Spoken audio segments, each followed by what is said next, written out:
ಬಹಳ ಬಹಳ ರೋಚಕವಾದಂತಹ ಮಾಹಿತಿ ಇರುವಂಥ ಜಾಗ ಇದು. ಬಂದಿಖಾನೆ ವ್ಯವಸ್ಥೆ, ಜೈಲ್. ಸರ್ ತಲೆ ಎತ್ತಕ್ಕಾಗಲ್ಲ ಸರ್ ಇಲ್ಲಿ. ಅವರೆಲ್ಲ ಬಗ್ಗೆನೇ ಹಿಂಗೆ ನಿಲ್ಲಿಸ್ತಾ ಇದ್ರು. ಹಿಂಗೆ ಕೈದಿಗಳಿಗೆ ಬದುಕಲೂಬಾರದು, ಸಾಯಲೂಬಾರದು. ಇದು ನೆಲಮಾಳಿಗೆ ಬಂದಿಖಾನೆ, ಅಂಡರ್ಗ್ರೌಂಡ್ ಜೈಲ್. ಇದು ಕೋಟೆ ಒಳಗಡೆ ನಿಗೂಢವಾಗಿದೆ, ಯಾರಿಗೂ ಕಾಣಿಸಲ್ಲ. ಕರ್ನಾಟಕದ ಇತಿಹಾಸದಲ್ಲಿ ಇವೆಲ್ಲ ಕೋಟೆ ಪ್ರದೇಶಗಳು. ಆ ಕಡೆ ಕಂತ್ಕ ಇದೆ. ಕೋಟೆ ಕಟ್ಟಿ ಮೆರೆದವರೆಲ್ಲ ಏನಾದರೂ. ಸ್ನೇಹಿತರೆ, ನೀವು ಇಲ್ಲಿ ನೋಡ್ತಾ ಇದ್ದೀರಲ್ಲ, ಬಿದ್ದಕೋಟೆ, ಶ್ರೀ ಬಿದ್ದಕೋಟೆ ಸುಪ್ರತೀಕ ಕ್ಷೇತ್ರ, ಶ್ರೀ ಕೋಟೆ ಗಣಪತಿ ದೇವಸ್ಥಾನ, ಶ್ರೀರಂಗಪಟ್ಟಣ. ಸರ್ ಏನು ಸರ್ ವಿಶೇಷವಾಗಿದೆ ಟೈಟ್ಲೆ? ಬಿದ್ದಕೋಟೆ. ಬಿದ್ದಕೋಟೆ ಅಂದರೆ ಇದು ಕೋಟೆ ಕಟ್ಟಿಸ್ಬೇಕಾರೆಲ್ಲ ಬಿದ್ದೋಗ್ತಾ ಇತ್ತಂತೆ. ಒಂದು ಗಣಪತಿನ ಪ್ರತಿಷ್ಠಾಪನೆ ಮಾಡಿ ಕೋಟೆ ನಿಲ್ಲುತ್ತೆ ಅನ್ನೋ ಒಂದು ಮಾತಿನಿಂದ ಈ ಕೋಟೆ ಗಣಪತಿನ ನಿರ್ಮಾಣ ಮಾಡಿದ್ರು ಅಂತ ಒಂದು ಕತೆ ಇದು. ಇದು ಕೋಟೆಯ ಈಶಾನ್ಯದ ಒಂದು ಭಾಗದಲ್ಲಿರೋದು. ನೀವು ಯಾವುದೇ ಒಂದು ನಿರ್ಮಾಣ ಮಾಡಬೇಕಾದ್ರೂ ಈಶಾನ್ಯದ ಮೂಲೆಯಿಂದ ಪ್ರಾರಂಭ ಮಾಡ್ತಾರೆ ಕಟ್ಟೋದಕ್ಕೆ. ಅದೇ ರೀತಿ ಇದನ್ನು ಕೂಡ ನಿರ್ಮಾಣ ಮಾಡಿದ್ದಾರೆ. ಸೊ ಇದೇ ಸ್ನೇಹಿತರು ನೋಡಿ, ಇದೇ ಶ್ರೀರಂಗಪಟ್ಟಣದ ರಿಂಗ್ ರೋಡು, ಆಲದ ಮರದ ಆಪೋಸಿಟ್.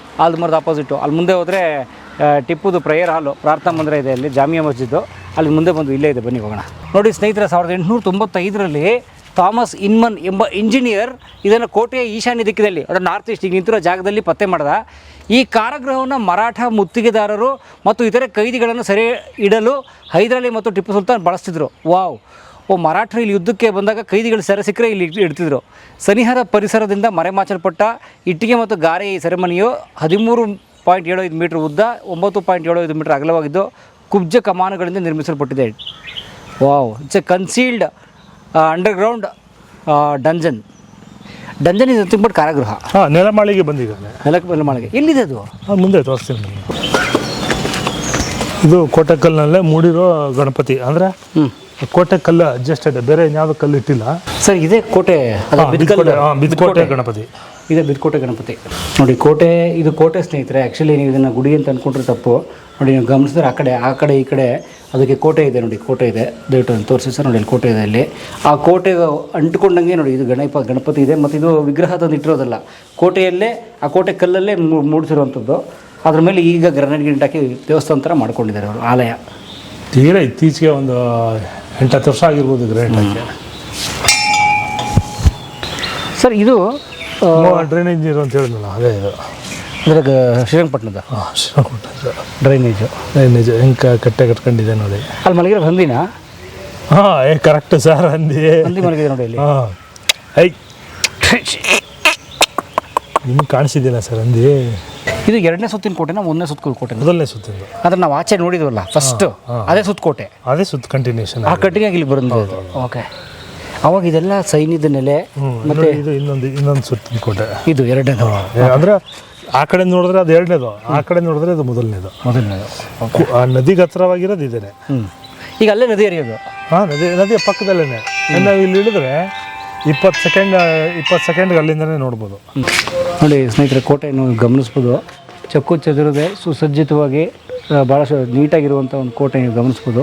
ಆ ಕಲ್ಲುಗಳನ್ನು ಅದನ್ನು ಕಡಿದು ಹೇಗೆ ಅದನ್ನು ಇಟ್ಟು ಅದನ್ನು ಲಾಕ್ ಮಾಡಿದ್ದಾರೆ ನೀವು ನೋಡ್ಬೋದು. ಇಲ್ಲಿ ಶ್ರೀರಂಗಪಟ್ಟಣದ ಕೋಟೆ ನಾವೆಲ್ಲ ಬರೀ ಹೊರಗಡೆಯಿಂದ ನೋಡಿ ಹೊರಟೋಗಿರ್ತೀವಿ. ಅದ್ರ ಒಳಗಡೆ ಬಂದಾಗ ಅದು ಹೇಗಿದೆ, ಎಷ್ಟು ಸುಸಜ್ಜಿತವಾಗಿದೆ. ಇಲ್ಲಿ ಪ್ರವಾಸೋದ್ಯಮ ನಾವು ಚೆನ್ನಾಗಿ ಅಭಿವೃದ್ಧಿಪಡಿಸೋಕ್ಕೆ ಎಷ್ಟೆಲ್ಲ ಅವಕಾಶ ಇದೆ ನಿಮ್ಗೆ ಗೊತ್ತಾಗ್ತಾ ಇದೆ. ಈಗ ನಾವು ಎಲ್ಲೆಲ್ಲಿ ಹೊರಗಡೆ ನೀವು ಫಲಕ ನೋಡಿದ್ರಿ, ಆ ಒಂದು ಇಮಾನ್ ಡಂಡನ್ಗೆ ನಾವು ಒಳಗಡೆ ಹೋಗ್ತಾ ಇದ್ದೀವಿ. ಓಕೆ. ಅಂದರೆ ನಾವು ನೆಲಮಟ್ಟದಿಂದ ಫಸ್ಟ್ ಆಫ್ ಆಲ್ ನಾವು ನೆಲಮಟ್ಟ 20 ಅಡಿ ಕೆಳಗಡೆ ಬಂದಿದ್ದೀವಿ. ತಿರುಗಿ ಮೇಲ್ಗಡೆ ಹತ್ತಿ ಒಂದು 20 ಅಡಿ ಮೇಲ್ಗಡೆ ಹೋಗಿ ತಿರುಗಿ ಒಂದು 20 ಅಡಿ ಕೆಳಗಡೆ ಇಳಿತೀವಿ. ಅಯ್ಯೋ! ಅಂದರೆ ಕನ್ಫ್ಯೂಸು ನಿಮಗೆ. ಎಲ್ಲ ಜೈಲೆಲ್ಲ ಕೋಟೆ ಒಳಗಡೆ ಇರ್ತದೆ, ಎಲ್ಲ ಮಧ್ಯಭಾಗದಲ್ಲೋ ಸ್ವಲ್ಪ ದೂರದಲ್ಲೇ ಇರ್ತದೆ. ಇದು ಭಾಳ ಕನ್ಫ್ಯೂಸ್ ಮಾಡೋದಕ್ಕೆ. ಕೋಟೆ ಎಡ್ಜಲ್ಲೇ ಜೈಲು, ಬಂದಿಖಾನೆ. ಅಂದರೆ ಈಗ ಹೊರಗಡೆಯಿಂದ ಕೋಟೆ ಅದೇನು ಜನ ಓಡಾಡ್ತಾರಲ್ಲ ಕಾರುಗಳೆಲ್ಲ, ಅದ್ರ ಪಕ್ಕಕ್ಕೆ ಇದೆ ಬಂದಿಖಾನೆ. ಪಕ್ಕಕ್ಕಲ್ಲ, ಹೊಳೆ ಪಕ್ಕಕ್ಕೇನೆ ಇರೋದು ಇದು. ಯಾವುದು? ಕಾವೇರಿ ಹೊಳೆ ಪಕ್ಕಕ್ಕೆ. ಈಗ ನಾವು ಕಂತ್ಕ ನೋಡ್ತಾ ಇದ್ದೀವಿ, ಕಂತ್ಕದ ಪಕ್ಕ ಹೊಳೆ. ಕಾವೇರಿ. ಈಗ ನಿಂತಿದ್ರಲ್ಲ, ಇಲ್ಲಿಗೂ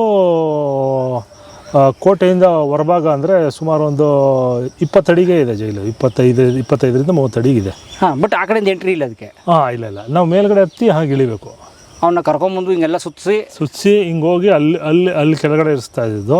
ಹೊರಗಡೆ ಒಂದು ಶತ್ರುಗಳಿಗೆ ಇಲ್ಲೇ ಬಂದಿಖಾನೆ ಇದೆ ಅಂತ ಅವ್ರಿಗೆ ಯಾವುದೇ ಕಾರಣಕ್ಕೂ ಗೊತ್ತಾಗ್ತಾ ಇರಲಿಲ್ಲ. ಈಗಲೇ ನಾವು 3 ಜನ ಇದ್ದೀವಿ.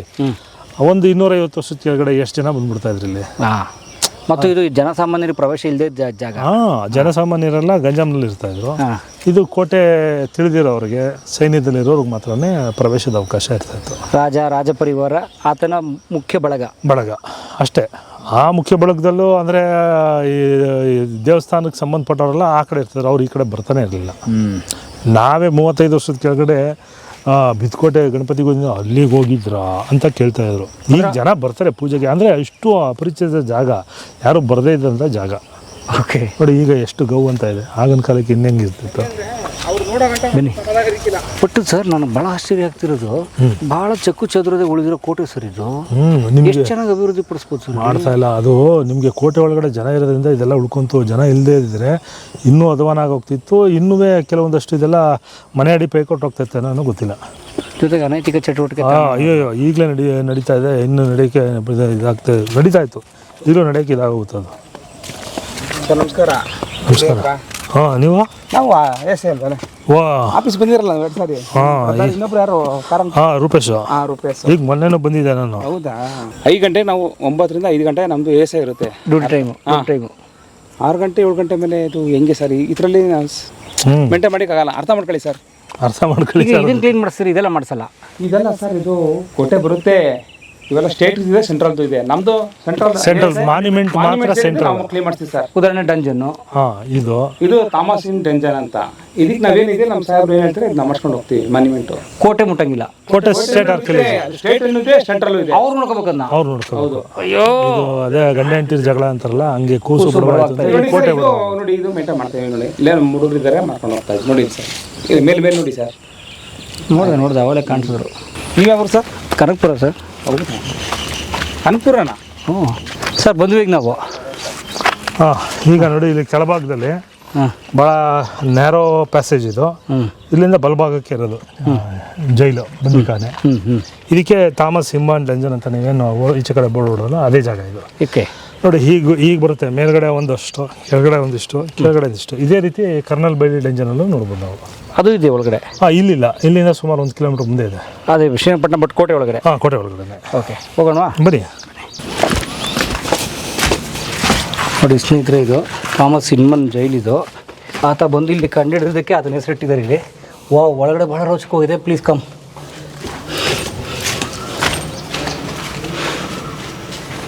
ಸ್ನೇಹಿತರೆ, ಸೀರಿಯಸ್ಲಿ ಹೇಳ್ತಾ ಇದ್ದೀನಿ, ಬಹಳ ರೋಚಕವಾದಂತಹ ಮಾಹಿತಿ ಇರುವಂಥ ಜಾಗ ಇದು. ಆ ಕಾಲದ ಟಿಪ್ಪು ಕಾಲದ ಅಂದರೆ 250 ವರ್ಷಗಳ ಹಿಂದಿನ ಅವತ್ತಿನ ಬಂದಿಖಾನೆ ವ್ಯವಸ್ಥೆ, ಜೈಲ್, ದಿ ಪ್ರಿಸನ್ ಅಥವಾ ಡಂಜನ್. ಪ್ರಿಸನ್ ಅಂದ್ರೇನು, ಡಂಜನ್ ಅಂದ್ರೇನು ಸರ್? ಸರ್, ಡಂಜನ್ ಅಂದ್ರೆ ನೆಲಮಾಳಿಗೆಯ ಬಂದಿಖಾನೆ. ಪ್ರಿಸನ್ ಅಂದರೆ ಮೇಲೆ, ನೆಲ ಮೇಲೆ ಮಾಮೂಲಿ ಕಾರಾಗೃಹ. ಬಂದಿಖಾನೆ, ಕಾರಾಗೃಹ ಬಂದಿಖಾನೆ ಎರಡು ಒಂದೇ. ಹಾಂ. ಡಂಜನ್ನು ನೆಲಮಾಳಿಗೆ ಅಂದರೆ ಈ ರೀತಿ ನಿಮಗೆ ತಕ್ಷಣಕ್ಕೆ ಕಾಣುವಂಥದ್ದು ಬೇರೆ. ಒಳಗಡೆ ಬಂದು ಒಳಗಡೆ ಇಳಿದು ಬರುವಂಥದ್ದು ಇದು ನೆಲಮಾಳಿಗೆ ಬಂದಿಖಾನೆ. ಇದೇ ಬೇರೆ. ಹಾಂ, ಇದು ಕಣ್ತಪ್ಪಿಸಿ ಗೊಂದಲ ಹುಟ್ಟಿಸಿ ಬಂಧಿಸ್ತಾ ಇದ್ದಂಥ ಒಂದು ಜಾಗ ಇದು. ನಿಮ್ಗೆ ನೇರವಾಗಿ ಕಾರಾಗೃಹ ಅಂತ ಹೇಳಿದ್ರೆ ಅದಕ್ಕೊಂದು ಸ್ಟ್ರಕ್ಚರ್ ಇರ್ತದೆ. ಇದು ಆ ಥರ ಕಾಣಲ್ವಲ್ಲ, ಇದು ಕಾಣೋದೇ ಇಲ್ಲ. ಮತ್ತು ನೋಡಿ, ಆ್ಯಕ್ಚುಲಿ ಬರೀ ಕೋಟೆ ನೋಡ್ಕೊಂಡು ಹೋದ್ರೆ ಗೊತ್ತೇ ಆಗಲ್ಲ ಇದು. ಗೊತ್ತೇ ಆಗೋದಿಲ್ಲ. ಬನ್ನಿ ನಾವು ಒಂದಷ್ಟು ಬಂದಿಖಾನೆಗೆ ಹೋಗಿ. ಸರ್, ತಲೆ ಎತ್ತಕ್ಕಾಗಲ್ಲ ಸರ್ ಇಲ್ಲಿ. ಹಾಂ, ಅವರೆಲ್ಲ ಬಗ್ಗೆನೇ ಹಿಂಗೆ ನಿಲ್ಲಿಸ್ತಾ ಇದ್ರು. ಹಿಂಗೆ ಹಾಂ, ಬಗ್ಕೊಂಡೇ ನಿಲ್ಲಿಸ್ಬೇಕಿತ್ತು ಅವ್ರನ್ನ. ಈಗ ಕೆಲವೊಂದು ಇದಿಲ್ಲ, ಇವೆಲ್ಲ ಸ್ವಲ್ಪ ಎತ್ತರ ಮಾಡಿದ್ದಾರೆ. ಇದು ಕಾಂಕ್ರೀಟು. ಹಾಂ, ಕಾಂಕ್ರೀಟು. ಮುಂಚೆ ಸ್ವಲ್ಪ ಇದಾಗಿರ್ತಿತ್ತು, ಕಟ್ಟಾಗೋದಕ್ಕೆ ಅಲ್ಲೆಲ್ಲ ಕಲ್ಲಿನ ಒಂದು ಚಪ್ಪಡಿಗಳಿರ್ತಿದ್ವು. ಈಗ ಯಾವುದೂ ಇಲ್ಲ ಇಲ್ಲಿ. ಈಗ ಇಷ್ಟು ಮಾತ್ರ ಇದೆ. ಅಲ್ಲ ಒಂದು ನಿಮಿಷ, ಜೈಲ್ ಅಂದರೆ ಅದೇ ನಾವು ಸಿನಿಮಾದಲ್ಲಿ ನೋಡ್ತೀವಲ್ಲ, ಬೆಂಗಳೂರು ಪರಪ್ಪನಗರ, ಕಲ್ಲಿನ ಸಿಮೆಂಟ್ ಕಟ್ಟೆ ಇರುತ್ತೆ, ಮಲಗಿರ್ತಾನೆ, ಊಟಕ್ಕೆ ಬೆಲ್ಲೂರು ಗಂಟೆ ಹೊಡೆದ್ರೆ ಊಟಕ್ಕೆ ಬಿಡ್ತಾರೆ ಸರ್. ಅದು ಸ್ವರ್ಗ, ಇದು ನರಕ. ಹ್ಞೂ, ಅಲ್ಲಿ ನಿಮಗೆ ಊಟನಾರು ಸಿಗುತ್ತೆ. ಇಲ್ಲಿ ಯಾವ ರೀತಿ ಮಾಡ್ತಾಯಿದ್ರು ಅಂದರೆ, ಕೈದಿಗಳಿಗೆ ಬದುಕಲೂಬಾರ್ದು, ಸಾಯಲೂಬಾರ್ದು. ನಿಮಗೆ 3 ಹೊತ್ತು ಕೊಟ್ಟರೆ ಪುಷ್ಕಳವಾಗಿ ಬದುಕಿರ್ತೀರ ಆರಾಮಾಗಿ. ಏನಿಲ್ಲಪ್ಪ, ಕಟ್ಟಾಕಿರ್ತಾರೆ, ಕೂರಿಸಿರ್ತಾರೆ ಅನ್ಬೋದು. ಇಲ್ಲಿ 22 ಅವರ್ಸು 20 ಅವರ್ಸು ನಿಂತಿರಬೇಕು. ಹೌದಾ? ಹ್ಞೂ, ನಿಲ್ಲಿಸ್ಬಿಟ್ಟು ನಿಮಗೆ ಹಂಗೆ ಊಟ ಕೊಡದೆ ನಿಲ್ಸಿದ್ರೆ ಸತ್ತೋಗ್ತೀರಾ. ಆರಾಮಾಗಿ ಸತ್ತೋಗ್ತೀರಾ. ಒಂದು ವಾರನೋ 8 ದಿನನೋ 12 ದಿನಕ್ಕೂ ಸತ್ತೋಗ್ತೀರಾ. ಪ್ರಾಣ ಹೋಗ್ಬಿಡುತ್ತೆ. ನಿಮ್ಗೆ ಅನ್ನನೂ ಕೊಟ್ಟು ನೀರು ಕೊಟ್ಟು ನಿಲ್ಲಿಸ್ತಾ ಇದ್ದರೆ 20 ಗಂಟೆ 27 ಗಂಟೆ ಸಾಯೋದು ಇಲ್ಲ, ನೆಟ್ಟಗೆ ಬದುಕೋದು ಇಲ್ಲ. ಆ ರೀತಿ ಚಿತ್ರಹಿಂಸೆ ಕೊಡ್ತದಂತೆ ಜಾಗ. ಯಪ್ಪೋ. ಸೊ ಅವಾಗ ರಾಜರ ಕಾಲದಲ್ಲಿ ಆ ರೀತಿ ಚಿತ್ರಹಿಂಸೆ ಬಂದಿಗೆ. ಅಂದರೆ ಇದು ಲೋಕಲ್. ಈಗ ನೀವು ನೋಡಿದ್ರೆ ಮರಾಠ ಮುತ್ತಿಗೆ ಹಾಕೋರಿಗೆ ಇದು ಬಂದಿಖಾನೆ ಅಂತ. ಮರಾಠ ಸೈನಿಕರನ್ನ ಇಲ್ಲೇ ತಂದಾಕ್ತಿದ್ರು. ಅಂದರೆ ಸಾಮಾನ್ಯವಾಗಿ ಅತಿ ಹೆಚ್ಚು ಫೈಟ್ ಕೊಟ್ಟಂಥದ್ದು ಬ್ರಿಟಿಷರಿಗಾಗಲಿ ಟಿಪ್ಪುಗಾಗಲಿ ಹೈದರಲ್ಲಿಗೆ ಮರಾಠರು ಸೋಲ್ಸಿರ್ತಾರೆ ಒಂದು ಯುದ್ಧದಲ್ಲಿ. ಅದೇ ಗೊತ್ತು, ಈ ಮಲೆನಾಡಿನ ಯುದ್ಧದಲ್ಲಿ ಅಲ್ಲ, ಇಲ್ಲೂ ಯುದ್ಧದಲ್ಲಿ ನಡೆದಿರುತ್ತೆ. ಹೌದು, ಆ ಯುದ್ಧದಲ್ಲಿ ಈ ಆಂಗ್ಲೋ ಮೈಸೂರು ವಾರ್ ಯುದ್ಧ ಆಗೋಕ್ಕೂ ಮುಂಚೆ ಸೋಲ್ಸಿರ್ತಾರೆ ಮರಾಠರು. ಹೈದರಾಲಿನ ಸೋಲ್ಸಿರ್ತಾರೆ. ಮತ್ತು ಆತ ಒಂದು ಸನ್ನಿವೇಶದಲ್ಲಿ ವೇಷ ಬದಲಾವಣೆ ಮಾಡ್ಕೊಂಡು ಹೋದ ಅನ್ನೋದು ನಾನು ಒಂದು ಕಡೆ ಓದಿದ್ದೀನಿ, ಯಾರೋ ಹೈದರಲ್ಲಿ. ಈ 2ನೇ ಮೈಸೂರು ಯುದ್ಧದಲ್ಲಿ ಅವ್ರಿಗೆ ದುಡ್ಡು ಕೊಟ್ಬಿಟ್ಟು ಯುದ್ಧದಿಂದ ದೂರ ಇಟ್ಟು ಯುದ್ಧ ಗೆಲ್ತಾನೆ ಆಂಗ್ಲೋ ಮೈಸೂರು ವಾರ್ನ ಹೈದರಲ್ಲಿ. ಅಂದರೆ ಒಳ ಒಪ್ಪಂದ ಈವನ್ ಹೈದರಾಬಾದ್ ನಿಜಾಮನು ಕೂಡ ಅದೇ ರೀತಿ ಹಣ ಪಡೆದುಕೊಂಡು ಯುದ್ಧಕ್ಕೆ ಬ್ರಿಟಿಷಿಗೆ ಯಾವುದೇ ರೀತಿ ಸಪೋರ್ಟ್ ಮಾಡದೆ ತಟಸ್ಥರಾಗಿ ಉಳ್ಕೊಳ್ಳೋವಂಥದ್ದು. ಆ ಯುದ್ಧದಲ್ಲಿ ಹೈದರಲ್ಲಿ ಗೆಲ್ತಾನೆ. ಒಂದು ರಾಜತಾಂತ್ರಿಕತೆಯಿಂದ ಹೈದರಲ್ಲಿ ಗೆಲ್ಲೋದು.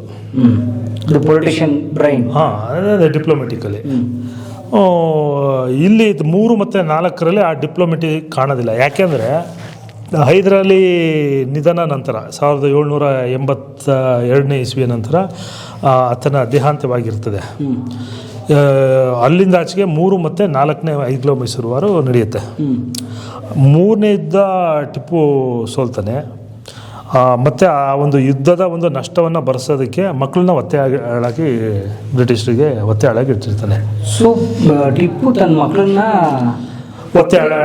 ಮೂರನೇ ಆಂಗ್ಲೋ ಮೈಸೂರು ವಾರ ಯುದ್ಧದ ನಂತರ ಅದು 2 ವರ್ಷಕ್ಕೆಲ್ಲ ಮಕ್ಕಳು ಬಿಡಿಸ್ಕೋತಾರೆ.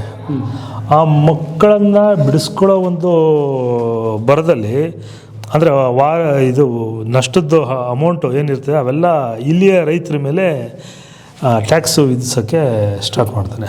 ಹೆಚ್ಚು ತೆರಿಗೆ ಕಲೆಕ್ಟ್ ಮಾಡಲೇಬೇಕಲ್ಲ, ಯುದ್ಧದ ನಷ್ಟ ಭರಿಸ್ಬೇಕು ಅಂದರೆ. ಯುದ್ಧ ಅಂದರೆ ಎಲ್ಲ ಹೆಂಗೆ ಬೆಲೆ ಏರಿಕೆ ಆಗುತ್ತೆ ಅದೇ ರೀತಿ ಆಗೋದು ಕೂಡ. ಆ ನಷ್ಟ ಭರಿಸೋದಕ್ಕೆ ಪಾಳೆಗಾರರ ಮೇಲೆ ಒತ್ತಡ ಬೀಳುತ್ತೆ. ಪಾಳೆಗಾರರು ಪ್ರಜೆಗಳ ಮೇಲೆ ಒತ್ತಡ ಇರ್ತಾರೆ. ಆವಾಗ ಅಲ್ಲಿ ಆಗ್ತವಲ್ಲ, ಈಗ ಹೆಂಗೆ ಆಗ್ತದೆ ಸ್ಟ್ರೈಕು ಅದು ಇದು, ಆ ರೀತಿ ಆವಾಗಲೂ ನಡೆಯುತ್ತೆ. 4ನೇ ಯುದ್ಧದಲ್ಲಿ ಕೆಲವೊಂದು ಪಾಳೆಗಾರಗಳು ಸಪೋರ್ಟ್ಗೆ ಟಿಪ್ಪುಗೆ ಸಿಗೋದಿಲ್ಲ. ಕೆಲವರು ಬ್ರಿಟಿಷ್ ಹತ್ರ ಪತ್ರ ವ್ಯವಹಾರ ಮಾಡ್ತಾ ಸಿಕ್ಕಾಕೊಳ್ತಾರೆ. ಆನಂತರ ಟಿಪ್ಪು ಅವರನ್ನು ಸಾಯಿಸ್ತಾನೆ. ಅಂದರೆ ಯಾರು ಬ್ರಿಟಿಷ್ ಹತ್ರ ಸಪೋರ್ಟ್ ಮಾಡ್ತಾರೆ ಅವ್ರನ್ನೆಲ್ಲರೂ ಒಂದು ರೀತಿಯಲ್ಲಿ ಕೊಲಿಸ್ತಾನೆ. ಅವರೆಲ್ಲ ಬದುಕಿದ್ರೆ 4ನೇ ಆಂಗ್ಲೋ ಮೈಸೂರು ವಾರ ಗೆಲ್ಲಬೋದಿತ್ತು ಟಿಪ್ಪು. ಅಂದರೆ ಅದು ಬ್ರಿಟಿಷರು ಭಾಳ ಒಂದು ವ್ಯವಸ್ಥಿತವಾಗಿ ದಾಳಿ ಮಾಡ್ತಾರೆ. ಒಂದು ಕಡೆ ಈ ಕಡೆ ಸಪೋರ್ಟ್ಗೆ ಯಾರು ಇರಬಾರ್ದು, ಒಂದು ಕಡೆ ಇವನ ಹತ್ರನೇ ಸಪೋರ್ಟ್ಗಿರೋರನ್ನೇ ತಮ್ಮ ಕಡೆ ಹೇಳ್ಕೊಂಡು ನೇರ ಮಧ್ಯಾಹ್ನದ ಹೊತ್ತು ಏಕಾಏಕಿ ದಾಳಿ ಮಾಡಿಬಿಡ್ತಾರೆ. ಸುಮಾರು 1 ತಿಂಗಳುಗಳ ಕಾಲ ಒಂದು ಕಡೆ ಠಿಕಾಣಿ ಹೂಡಿರ್ತಾರೆ. ಮಾತುಕತೆ ಕಳಿಸೋದು ಮಾತಾಡೋದು ಇವೆಲ್ಲ ನಡೀತಾ ಇರ್ತದೆ. 1 fine day May 4th 1719 direct attack ನಡೆದು ಬಿಡುತ್ತೆ. ಟಿಪ್ಪುಗೆ ಇದರದ ಒಂದು ಅರಿವಿರೋದಿಲ್ಲ. ಏನಿದು ಇದಕ್ಕಿದಂಗೆ ಬಂದ್ಬಿಟ್ರಲ್ಲ ಅಂತ ನೋಡೋಕೆ ಬರ್ತಾನೆ. ಆ ಸ್ಥಳವೇ ವಾಟರ್ ಗೇಟು. ನಿಮ್ಗೆ ಅದನ್ನು ಅಲ್ಲಿ ತೋರಿಸ್ತೀನಿ ಬನ್ನಿ. ಬನ್ನಿ ನಾವು ಜೈಲು ನೋಡೋಣ ಸರ್. ಕಟ್ಟಾಕೋದಂಗೆ ಸರ್? ಇದೆ. ಹಾಂ, ತುಂಬ ದೊಡ್ಡದಿದ್ದು. ಅದೇ ಒಂದಷ್ಟು ಮೀಟ್ರ್ ಉದ್ದ, ಒಂದಿಷ್ಟು ಮೀಟ್ರ್ ಅಗಲ ಇದೆ. Okay sir. ಅಂದರೆ ಒಂದು ಕಂಬಕ್ಕೆ ಒಬ್ಬನ್ನ ಅಥವಾ ಹೆಂಗೆ ಮುಂದೊಬ್ಬ ಈ ಕಡೆ ಒಬ್ಬನ? ಇಲ್ಲ ಅಲ್ಲಿ ಆ ಜಾಗಗಳಲ್ಲಿ ಇಲ್ಲಿ ಹಿಂಗೆ ಕಟ್ಟಾಕ್ಬಿಡೋದು ನೋಡಿ. ಅಲ್ಲಿ ಯಾರೋ ಹೇಸಿಗೆ ಮಾಡಿದ್ದಾರೆ. ಹೇಸಿಗೆ ನನ್ನ ಮಗ ಆಕ್ಚುಲಿ ಅವ್ನು ಕಟ್ಟಾಕ್ಬೇಕು. ಇಲ್ಲಿ ಅವ್ನು ಕಟ್ಟಾಕಿ ಅದನ್ನೇ ತಿನ್ನಿಸಿ ಅವನಿಗೆ ಒದಗ್ದಂಗೆ ಮಾಡ್ಬೇಕು ಅವನ್ನ. ನೋಡಿ ಸರ್, ನಾವು ಏನಕ್ಕೆ ಬಿದ್ದಿದ್ದೀವಿ ಎಲ್ಲ ನಮ್ಮ ಕಣ್ಣಿಗೆ ಬೆಳಿಬೇಕಾ? ಇಷ್ಟು ವರ್ಷಕ್ಕೆ ಬಿದ್ದಿರಲಿಲ್ಲ. ಬನ್ನಿ ಈ ಕಡೆ ಬಂದ್ಬಿಡಿ ಸರ್. ಚೆನ್ನಾಗಿ ಕೋಟೆ ಒಳಗಡೆ ಮುಂದಿದ್ದಾನೆ ಒಳಗಡೆ ಕಕ್ಕ ಮಾಡ್ಬಿಟ್ಟು ಇಲ್ಲಿಂದ ಬನ್ನಿ ಸರ್. ಇಲ್ಲಿ ಯಪ್ಪ, ಮತ್ತು ಇಲ್ಲಿಂದ ತಪ್ಪಿಸ್ಕೊಂಡು ಹೋಗೋಕ್ಕೆ ಚಾನ್ಸೇ ಇಲ್ಲ. ಅದರಲ್ಲಿ ಮರಾಠ ಇವನು ದೋಂಡಿಯಾವಾಗೋ 4ನೇ ಯುದ್ಧ ಮೈಸೂರಲ್ಲಿ ಟಿಪ್ಪು ಸತ್ತ ನಂತರ ತಪ್ಪಿಸ್ಕೊಂಡು ಹೋಗ್ತಾನೆ. ಅವನಿಗೆ ಒತ್ತಡ ಇರ್ತದೆ, ನೀನು ಇಸ್ಲಾಂನ ಸ್ವೀಕಾರ ಮಾಡೋ, ನಮ್ಮ ಜೊತೆ ಇದ್ಬಿಡು ಅಂತ. ಅವನು ಸ್ವೀಕಾರ ಮಾಡೋದಿಲ್ಲ. ಇದೆಲ್ಲ ಸ್ವಲ್ಪ ಒಳಗಿನ ಮ್ಯಾಟ್ರು. ಓಕೆ. ನೋಡಿ ಸ್ನೇಹಿತರೆ, ಇದು ಒಟ್ಟಾರೆ ಜೈಲು, ಆ ಕಾಲದ ಟಿಪ್ಪು ಕಾಲದ jail. This is build by Tipu or earlier person? Earlier sir, ಇದೆಲ್ಲ ಅರ್ಲಿಯರ್. ಹಾಂ, ಹೌದು. ಸೊ ಇದನ್ನು ಯೂಸ್ ಮಾಡ್ಕೊಂಡಿದ್ದಾರೆ ಅವರು, ಯೂಸ್ ಮಾಡ್ಕೊಂಡು. ಸೊ ನೋಡಿ ಸ್ನೇಹಿತರೆ, ಇದು ಎಂಥ ನರಕ ಚಿತ್ರಹಿಂಸೆ ಈ ಜೈಲು ಅಂದರೆ. ಇದು ನೆಲಮಾಳಿಗೆ ಬಂದಿಖಾನೆ, ಅಂಡರ್ಗ್ರೌಂಡ್ ಜೈಲ್. ಇದು ಕೋಟೆ ಒಳಗಡೆ ನಿಗೂಢವಾಗಿದೆ, ಯಾರಿಗೂ ಕಾಣಿಸಲ್ಲ. ಇಲ್ಲಿ ಬಂದರೆ ನಿಂಗೆ ತಲೆ ಎತ್ತಕ್ಕೆ ಹೋಗಲ್ಲ. ನೋಡಿ, ಫಸ್ಟ್ ಆಫ್ ಆಲ್ ಇದೇ ಪನಿಷ್ಮೆಂಟು. ಆಮೇಲೆ ಅವನ ಹಿಂಗೆ ಕಟ್ಟಾಕ್ಬಿಡ್ತಾರೆ ಹಿಂಗೆ. ಸೊ ನೋಡಿ, ಬಾಡಿ ಶೇಪಲ್ಲಿ ಹಿಂಗೆ ಕಟ್ಟಾಕ್ಬಿಟ್ರೆ ಹಿಂಗೆ ಇರಬೇಕು. ಆಮೇಲೆ ಕೈಗೆ ಕಟ್ತಾರಲ್ಲ ಸರ್, ಕೈ ಕಟ್ತಾರೆ. ನಿಮಗೆ ಸ್ಟ್ರೆಂತೇ ಹೊಟ್ಟೋಗುತ್ತೆ, ಕೈ ಕಾಲು ಸ್ಟ್ರೆಂತೇ ಹೊಟ್ಟೋಗುತ್ತೆ. ನಿಮ್ಗೆ ಹೇಳೋದಲ್ಲ, ನಿಮಗೆ ಸಾಯೋಕ್ಕೂ ಆಗ್ತಾರಿಲ್ಲ, ಬದುಕೋಕ್ಕೂ ಆಗ್ತಾರಿಲ್ಲ. ಹಾಗೆ ಆಮೇಲೆ ಮಾಡಿ ಅವ್ನು ಅಪ್ಪಿತಪ್ಪಿ ಒಂದು ತಿಂಗಳಾದ್ಮೇಲೆ ಬಿಚ್ಚಿಬಿಟ್ಟು ಓಡು ಮಗ ಓಡು ಅಂತಂದರೆ ಪ್ಲೀಸ್ ಕಿಲ್ ಮೀ ಅಂತ ಅವನೇ ಕೇಳಬೇಕು. ಆ ರೇಂಜಿಗೆ ಇರುವಂಥ ಜೈಲಿದು.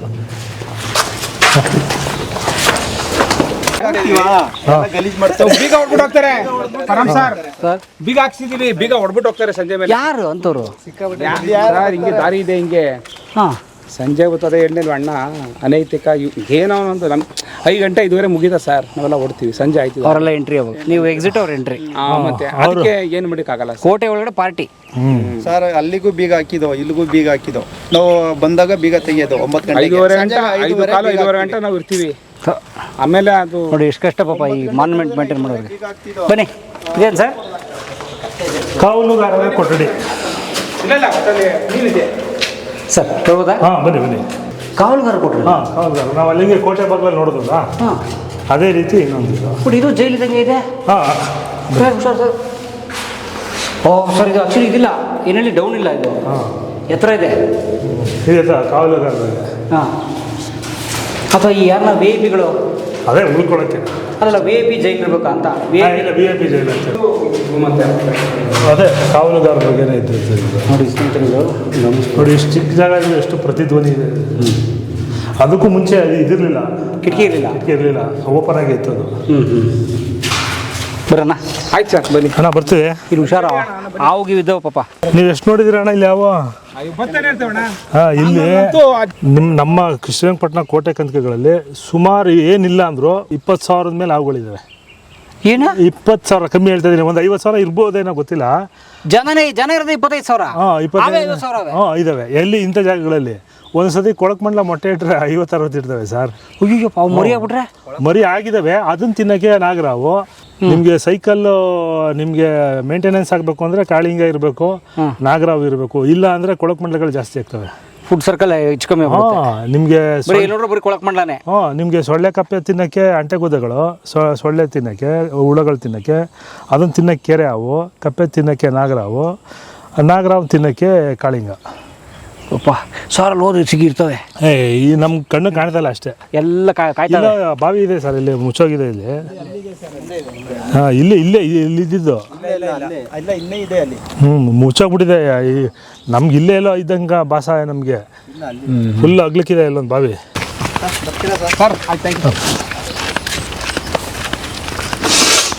ಈಗ ಒಂದು ಇಲ್ಲಿಗೆ ಬರೋರು ದೇವಸ್ಥಾನಕ್ಕೆ ಬರ್ತಾರೆ, ಕಾಪಾಡಪ್ಪ ಒಳ್ಳೇದು ಮಾಡಪ್ಪ ಅಷ್ಟಕ್ಕೆ ಹೋಗ್ತಾರೆ. ಅವರು ನಾವು ಹೋಗೋ ಜಾಗ ಸರಿ ಇಲ್ಲಪ್ಪ, ಭಕ್ತಾದಿಗಳೆಲ್ಲ ಒಂದಿನ ಕೇಳಕ್ಕೆ ಹೋಗೋಣ ಅಂತ ಒಬ್ಬ ಬಂದಿಲ್ಲ.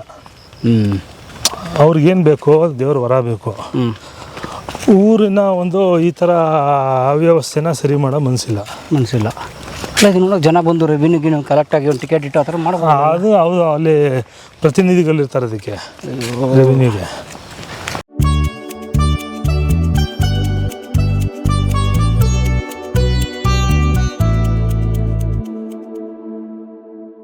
ಎಲ್ಲರೂ ಕಲಾ ಮಾಧ್ಯಮ ನೋಡಿ, ಸಬ್ಸ್ಕ್ರೈಬ್ ಮಾಡಿ, ಗಂಟೆ ಹೊಡಿ. ಅಷ್ಟೇ. ವಿಡಿಯೋ ನೋಡಿದ್ದಕ್ಕೆ ನಿಮಗೆ ತುಂಬ ಧನ್ಯವಾದಗಳು. ಪುಸ್ತಕಗಳನ್ನು ಓದು ಮನಸ್ಸನ್ನು ಅರಳಿಸುತ್ತೆ, ಬುದ್ಧಿಯನ್ನು ಚುರುಕು ಮಾಡುತ್ತೆ, ಕಾಣದ ಹೊಸ ಲೋಕವನ್ನು ಪರಿಚಯಿಸುತ್ತೆ. ಹಾಗಾಗಿ ಓದುವ ಸಂಸ್ಕೃತಿ ಹೆಚ್ಚಾಗ್ಲಿ. ಧನ್ಯವಾದ.